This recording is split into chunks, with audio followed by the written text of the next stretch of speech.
अस्सलाम वालेकुम।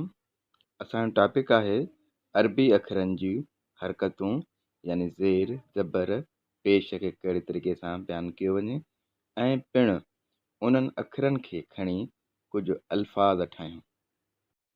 अचो त अरबिक जे एक्सपर्ट खां कुझु गुण हासिलु कयूं। हरूफ़ जे मथां जेके निशानियूं हूंदियूं आहिनि यानी जंहिंखे ज़बर ज़ेर पेश चयो वञे थो, अरबी जे इस्लाम उनखे चइबो आहे हरकत। ज़बर खे फ़तह, ज़ेर खे कसर, पेश खे ग़म्मा चइबो आहे। ज़बर वारे हर्फ़ खे मफ़तूह, ज़ेर वारे हर्फ़ खे मक़सूर, पेश वारे हर्फ़ खे मज़मूम चइबो आहे। जज़म खे सुकून चइबो आहे, जज़म वारे हर्फ़ खे साकिन चइबो आहे।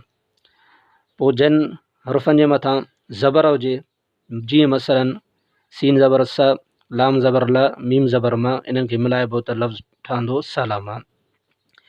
अहिड़े तरीक़े सां जन हर्फ़नि जे हेठां ज़ेर हुजे त उन्हनि जे मिलाइण जो तरीक़ो आहे त अलिफ़ ज़ेर ए, बा ज़ेर बे, लाम ज़ेर ले, ए बे ले, सीन ज़ेर से, रा ज़ेर रे, फ़ा ज़ेर फ़े, सिर फ़े। या जंहिंजे मथां पेश हुजे उन खे ज़म्मो बि चइबो। उन्हनि हर्फ़नि खे मज़मूम चइबो, जीअं मीम पेशो मु, रा पेशो रो, दाल पेशो दो, मिलाइबो त थींदो मुरुदो।